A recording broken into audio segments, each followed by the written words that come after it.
जय हिंद दोस्तों। जैसा कि आप लोगों की आज पहली क्लास है भारतीय संविधान की, और कहीं ना कहीं सारे विद्यार्थी हमारे उत्साहित दिख रहे हैं कि आज पॉलिटी की पहली क्लास होगी, जो कि बेहतरीन सी क्लास आपको देखने को मिलेगी। और पॉलिटी पता क्या है? पॉलिटी समझने का सब्जेक्ट है, ना कि रटने का। आपको अगर सारी चीज़ें ने समझ में आ जाएंगी ना, तो याद तो वैसे ही हो जाएंगी, है ना। याद वैसे ही हो जाएंगी, चिंता मत करिएगा, ठीक है ना। और मेरे सारे विद्यार्थी हैं, ऐसा लग रहा है कि बहुत ज़्यादा एक्साइटेड हैं कि सर कब पढ़ाएंगे और किस तरीके का कंटेंट रहेगा, क्या हमें चीज़ें मिलेंगी। तो सारी चीज़ें आपने देखा होगा कि जो हमने आपको अनाउंसमेंट में बताया था कि बहुत बेहतरीन तरीके से आपको सारी चीज़ों के बारे में जानकारी मैं दूंगा, है ना। और मैं आ चुका हूँ आपके सामने, आज पहला दिन है अपना। और मैं आपको वो चंद लम्हे भी याद दिलाना चाहता हूँ जब मैंने बाहुबली बैच की पहली क्लास स्टार्ट की थी। और वो बैच लगभग बहुत बेहतरीन सा बैच रहा। उसमें मैंने बहुत कुछ सीखा और बहुत कुछ सिखाने का कार्य किया। देखो, आपको बता दें, आप कितने भी बड़े हो जाएं, कितने भी बड़ी पोस्ट पर पहुंच जाएं, लेकिन आप सीखना छोड़िएगा मत। क्योंकि जो सीखना छोड़ देते हैं वो मुर्दे के समान हो जाते हैं। कुछ ना कुछ सीखते रहिए जीवन से सीखते रहिए, एग्जाम से सीखते रहिए, पढ़ने से सीखते रहिए, किताबों से सीखते रहिए, बड़ों से सीखते रहिए। कुछ ना कुछ सीखना आवश्यक है। तो बहुत बेहतरीन सा वो बैच रहा। और सच में लगा मुझे कि नहीं, कि मतलब बाहुबली बैच में 70-75 बल्कि लगभग 80 वीडियो हो गई। अब तो लगभग 80 वीडियो का रहा संग्रह उसमें। और सारी चीज़ें मैंने टॉपिक बाई टॉपिक आपको सारी चीज़ें समझाई, और बहुत बढ़िया लग रहा था कि मतलब टॉपिक दमदार थे सारे, और आपको सारी चीज़ें समझ में भी आई। और इसी तरीके से हम पॉलिटी को भी इस बेहतरीन तरीके से एक बेहतरीन अंदाज के साथ पढ़ेंगे कि आपको लगेगा सर सच में आनंद आ गया, जीवन में सुकून आ गया। और मुझे जिस चीज़ का इंतजार था वही चीज़ आज मुझे फ्यूचर एकेडमी XYZ के माध्यम से हमें देखने को मिल रही है। बहुत बेहतरीन सी चीज़ें आपको दिखेंगी और आपको पढ़ने में सच में आनंद आएगा। आप कहेंगे सच में मज़ा आ गया। क्या आप कहेंगे सच में मज़ा आ गया, दिल खुश हो गया और दिल गार्डन गार्डन हो गया। और जब आप पता है एग्जाम में बैठेंगे ना, जैसे ही एग्जाम में बैठेंगे, जैसे ही ढूंढेंगे कि पॉलिटी के क्वेश्चन तो नहीं आए, और पॉलिटी के क्वेश्चन को पता चुटकियों में सॉल्व करेंगे। कैसे? चुटकियों में सॉल्व कर देंगे। और आप कहेंगे नहीं मज़ा आ गया यार, तो ऐसे ही पढ़ना चाहिए था, है ना। तो पढ़ाएंगे, आप समझेंगे। आज अपना स्टार्ट है भारतीय संविधान। भारतीय संविधान को पढ़ने की पहली क्लास अपनी है, और मैं पता अंदर से बहुत उत्साहित हूँ कि नहीं, आज बच्चों को आज पहली क्लास लेनी है। और बहुत बेहतरीन तरीके से चलते हैं सीधा टॉपिक पर। अब बस सीधा टॉपिक स्टार्ट करते हैं ना, क्या? अब सीधा टॉपिक स्टार्ट करते हैं, आ जाते हैं सीधा टॉपिक पर। कोई दिक्कत नहीं होगी, क्या? कोई दिक्कत नहीं होगी, सीधा चलते हैं टॉपिक पर। समझिए, भारतीय संविधान। अगर हम भारतीय संविधान की बात कर लें तो भैया जी आपको बता दें भारतीय संविधान क्या है। देखो, पहले तो इसके रचयिता की बात करेंगे। बहुत बेहतरीन और बहुत विद्वान रचयिता हैं इनके। आपको बता दें भीमराव अंबेडकर बाकी में एक महान व्यक्ति थे, बहुत महान व्यक्ति थे। उन्होंने एक संविधान लिख दिया। बताओ, लोगों की किताबें नहीं भाई, लोगों से पढ़ी नहीं जाती, इन्होंने तो लिख डाला। कितनी बड़ी बात है। और आज पूरा भारत देश इसी संविधान के नियमों से चलता है। आज हम संविधान को समझेंगे किस प्रकार भीमराव अंबेडकर ने सारी चीजों पर ध्यान दिया। छोटी से छोटी चीज, बारीक से बारीक चीज, कि किसी की शक्तियां ज्यादा ना हो जाए। मान लो प्रधानमंत्री अपने आप को वो ना समझने लगे, उसके ऊपर भी कोई है। राष्ट्रपति अपने आप को कुछ ना बड़ा ना समझने लगे, अपनी मनमानी ना करने लगे, उससे ऊपर भी कोई है। मंत्री अपने आप को मनमानी ना करने लगे, उसके ऊपर भी कोई है। सभी के ऊपर बनाया गया है और सभी की शक्तियों को सीमित कर दिया गया है कि आप इस प्रकार नहीं कर सकते कि देश को बेच खाओ, है ना। तो सारी शक्तियों को उन्होंने इस प्रकार संग्रहित किया है कि सच में संविधान एक बेहतरीन सी किताब के साथ साथ इतनी बेहतरीन सी पुस्तक बनती है जो सच में एक पता करिश्मे के समान है कि आखिर कोई व्यक्ति इतनी बेहतरीन तरीके से कोई बुक किस प्रकार लिख सकता है ना। पढ़ते हैं संविधान की ओर। तो संविधान की मैं आपको बात बताऊं कि संविधान एक ऐसी पुस्तक है जिसमें जैसे आपको पता है ना, आपकी क्लास में लेसन हुआ करते थे, ऐसे ही संविधान एक पुस्तक है और इसमें 22 लेसन यानी 22 लेसन दिए गए हैं और इसमें जो आर्टिकल्स हैं यानी आर्टिकल 395 22 भाग दिए गए हैं तथा 395 आर्टिकल्स दिए गए हैं, अनुच्छेद दिए गए हैं जो कि वाकई में बहुत बेहतरीन अनुच्छेद है और आपको पता प्रत्येक बात की जानकारी देते हैं। अगर आपकी गाड़ी किसी और से ठुक जाती है तो उसके लिए क्या रूल है, आप चोरी करते तो उसके लिए क्या रूल है, आप किसी पे केस करते तो क्या रूल है, आपको कुछ हो जाता है तो क्या रूल है, आपने किसी को धमकी दी तो क्या रूल है, किसी ने आपको धमकी दी तो क्या रूल है ना, सारी चीजें रहेंगी। और स्टार्ट कर रहे हैं तो संविधान एक क्या है, एक पुस्तक है, इसमें 22 भाग दिए गए हैं, 395 इसमें अनुच्छेदों का वर्णन मिलता है। अब बात करेंगे यहाँ पर, एक बार पढ़ लेते हैं इसको। देखो सभी को बराबर कानून, देखो सभी के बराबर कानून को संविधान कहते हैं, यानी कानून जो होता है सभी को बराबर समझता है, ना अमीर के लिए वो कानून बदलेगा ना गरीब के लिए बदलेगा, सभी रूल सभी पर अप्लाई होंगे, किसी पे भेदभाव नहीं किया जाएगा। देश और राज्य का शासन कैसे चलेगा उसको चलाने के लिए एक पुस्तक बनाई गई है, पुस्तक का नाम है भारतीय संविधान। क्या है, भारतीय संविधान। इस किताब में 22 भागों का वर्णन किया गया है और 395 अनुच्छेद यहाँ पर आपको देखने को मिलते हैं और सारे 395 अनुच्छेद ऐसे रटा देंगे ना, आपको दिल गदगद हो जाएगा आपका, है ना, दिल गदगद हो जाएगा, मजा आ जाएगा एक तरफा। चलते हैं सीधा। तो भाग नंबर अगर हम 1 की बात करते हैं तो भाग नंबर 1 में बताया गया संघ एवं उसके राज्य क्षेत्र। संघ एवं उसके राज्य क्षेत्र आखिर होता क्या है, अनुच्छेदों के माध्यम से हम समझेंगे और आखिर इन चीजों में हमें क्या बदलाव कर किस प्रकार के समझ सकते हैं और इसमें आपको बता दें बहुत बार बदलाव किए गए। देखो कोई भी चीज अगर बहुत बेहतरीन सी बननी है, अगर आप किसी बुक को छपवाते हैं तो उसमें कहीं ना कहीं गलतियां रह जाती हैं, तो इसको कई बार क्या बोलते हैं आपको रिवीजन किया गया, इसको पढ़ा गया कि नहीं ये चीजें सारी चीजें परफेक्ट है कि नहीं है ना। तो बात करते हैं अनुच्छेद नंबर 1 की। अनुच्छेद नंबर 1 आखिर क्या कहता है, अनुच्छेद नंबर 1 में कहा गया है कि भारत राज्यों का संघ होगा, यानी भारत राज्यों का संघ का मतलब क्या होता है, यानी यूनियन। भारत राज्यों का संघ यानी होता है यूनियन, अनुच्छेद नंबर 1 में कहा गया है। और यूनियन का मतलब क्या होता है आपको पता है, यूनियन को समझने से पहले थोड़ा सा एक और बात को समझाने का कार्य करेंगे। अब यहाँ पर समझिएगा, आप समझ में आ जाएगी कि नहीं सर आप क्या समझाने का कार्य कर रहे थे। देखो अनुच्छेद नंबर 1 की बात करें तो भारत राज्यों का संघ होगा, इसमें कोई भी राज्य टूटकर कभी भी अलग नहीं हो सकता है। क्या है, इसमें कोई भी राज्य अलग होकर कभी टूट ही नहीं सकता, रूल इज रूल और इसका पालन करना पड़ेगा और इसको पता कोई हटा भी नहीं सकता। इसको कोई भी मंत्री नहीं हटा सकता, कोई भी प्रधानमंत्री नहीं हटा सकता, कोई भी नहीं हटा सकता है, किसी के बस में नहीं है ये चीज कि देश का कोई राज्य है और राज्य होकर वो एक अलग देश बनना चाहता है, कभी हो ही नहीं सकता और किसी के पास इतनी शक्तियां नहीं है कि इस काम को यह कर सके। ठीक है, तो अब बात करते हैं, इससे पहले अगर हम संघ को समझाने से पहले थोड़ा सा इस पर दृष्टि डाल लेते हैं परिसंघ पर। आखिर परिसंघ क्या होता है, परिसंघ उसे कहते हैं जिसमें छोटे छोटे राज्य मिलकर अपनी थोड़ी थोड़ी शक्तियों को केंद्र में दे देते हैं। क्या करते हैं, अपनी थोड़ी थोड़ी जो शक्तियां हैं ना, उन थोड़ी थोड़ी शक्तियों को केंद्र में दे देते हैं और केंद्र में देने के बाद एक सरकार यानी एक देश बनता है। क्या, एक देश बनता है। देखो क्या हुआ विद्यार्थियों, समझिए, थोड़ा सा फोकस करें। परिसंघ क्या होता है, देखो छोटे छोटे राज्य थे, छोटे छोटे राज्यों ने अपनी थोड़ी थोड़ी शक्तियों को केंद्र सरकार को दिया और केंद्र सरकार ने एक देश का निर्माण किया और वह तो जो देश बनेगा उस देश से कोई भी राज्य कभी भी अलग हो सकता है बड़े आसान तरीके से। परिसंघ का मतलब ये है। परिसंघ का मतलब देखो यहाँ पर लिखा भी है, परिसंघ उसे कहते हैं जिसमें छोटे छोटे राज्य आपस में मिलकर अपनी थोड़ी थोड़ी शक्तियों को केंद्र सरकार को देकर एक नया देश का निर्माण कर लेते हैं, उसे हम परिसंघ कहते हैं। परिसंघ बहुत ही कमजोर होता है।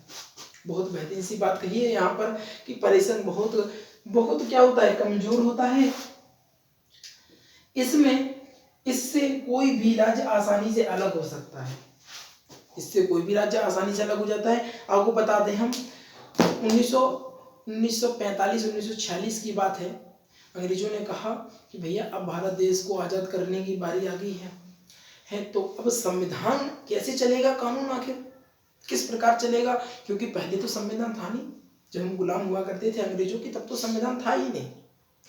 तो एक इस प्रकार विचार रखा गया, सभी के विचार थे कि भैया किस प्रकार देश को रखा जाए। देखो अपने भारत देश में सभी लोग निवास करते हैं, विभिन्न प्रकार की बोलियां बोली जाती हैं, विभिन्न प्रकार के कल्चर अपने भारत में मौजूद हैं। अगर किसी बात पे जाति विवाद या धर्म विवाद या किसी विवाद से अगर कोई राज्य कहने लगे कि नहीं भैया हमें तो अपना अलग देश बनाना है, तो समस्या हो जाती है।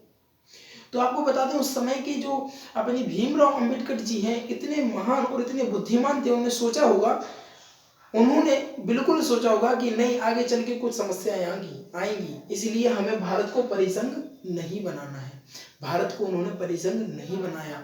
इसके बाद बात करेंगे क्या बोलते हैं, फेडरेशन। फेडरेशन आखिर क्या होता है, सुनो, यह है क्या होता है, यह राज्य मिलकर एक देश का निर्माण करते हैं। क्या मिलता है, यह है कि क्या होता है, यह राज्यों को मिला देते हैं और एक देश का निर्माण कर लेते हैं और हर राज्य अपनी अपनी कुछ शक्तियों को दे देता है और उसे देश कहने लगते हैं। आप इन शक्तियों का प्रयोग कर सकते हैं, इसमें से कोई भी राज्य अलग हो सकता है। विचार किया भीमराव अम्बेडकर ने कि आखिर अगर हम फेडरेशन भी बनाते हैं, हमें किसी से मान लो हमने छोटे छोटे राज्यों को, क्या पता आपको बता दें 552 रियासतें हुआ करती थी उस समय जब भारत देश आजाद होने के लिए जा रहा था। 552 रियासतों को जोड़ते और जोड़ने के बाद कहने लगता कोई कि नहीं भैया हमें तो अलग होना है। कुछ कुछ होते हैं ना ऐसे, वो कहते नहीं भैया हमें तो अलग होना है, तो इससे भी अलग हुआ जा सकता था। और मान लो ऐसा कोई देश होता और वो कहता नहीं भैया हमें अलग होना है, भारत के बीचों बीच जाता, यानी भारत में बीचों बीच जाता और कहने लगता नहीं भैया हमें तो अपना एक अलग देश बनाना है। अब भैया एक बात बताओ, अगर बीचों बीच रहेगा कोई देश तो क्या होगा, दंगे पे दंगे होंगे, वो कहेंगे नहीं ऐसा, वो हमारे देश की सीमा है, वो ऐसा, सीमा विवाद होगा, बहुत ज्यादा समस्याएं हो जाएंगी, देश भी सुरक्षित नहीं रहेगा। दुश्मनों के साथ मिलकर वो अंदर से मारेगा, वो लोग बाहर से मारेंगे, देश तो पूरा तहस नहस हो जाएगा। भीमराव अम्बेडकर ने ऐसे विचार रखे, उन्होंने कहा नहीं फेडरेशन नहीं बनेगा, भारत का जो संविधान है फेडरेशन नहीं बनेगा। और उसके बाद आई एक बात जिसको बोलते हैं यूनियन, यानी संघ की बात आई। तो संघ बहुत बेहतरीन होता है और संघ के बारे में आज हम वार्ता करेंगे। संघ क्या होता है, इसमें राज्य कभी भी अलग नहीं हो सकता, क्या कभी भी अलग नहीं रह सकता। अब भीमराव अम्बेडकर जी ने विचार किया तो ये तो बहुत बढ़िया है, कोई भी राज्य अलग ही नहीं हो पाएगा, एक बार जुड़ गया तो जुड़ गया। भैया आपको बता दें, आपको बताएं कि जब भारत देश आजाद हुआ, आप हिस्ट्री के लास्ट में पढ़ेंगे, जब आधुनिक इतिहास पढ़ेंगे ना, तब इस बात को बहुत बेहतरीन तरीके से वार्ता करेंगे, लेकिन आप थोड़ा फिर भी सुन लीजिए जिससे कि आपको चीजें पिछले की क्लियर हो जाएं। तो क्या हुआ, जब भारत देश आजाद होने वाला था तो 552 करीब देसी रियासतें हुआ करती थी और देसी रियासतों का भारत में विलय यानी एक स्वराष्ट्र बनाने की भावना जो थी, अपने पंडित जवाहरलाल नेहरू, भीमराव अम्बेडकर साहब है ना, सभी बेहतरीन विद्वान जो थे, उनका विचार था। उन्होंने कहा कि भारत को यूनियन बनाना चाहिए। लेकिन जो अंग्रेज हुआ करते थे, अंग्रेज ने आपको दो ऑप्शन दिए थे। अंग्रेजों का कहना था दो ऑप्शन दिए थे और दो से ये तीन ऑप्शन कब हो गए, जब पाकिस्तान कहने लगा कि नहीं मैं तो हम भारत में नहीं जाएंगे, हमें तो अपना एक अलग राज्य चाहिए, और वो कहेंगे नहीं हम तो अपना एक अलग देश चाहिए, क्या चाहिए, पाकिस्तान कहने लगा कि नहीं भैया हमें तो अपना देश बनाना है। पाकिस्तान का ये कहना था कि नहीं हमें हिंदुस्तान मतलब हमें भारत में नहीं रहना है, हमें एक अपना देश बनाना है। और दंगे पे दंगे करवा दिए, बहुत दंगे हुए, बहुत मारकाट हुई।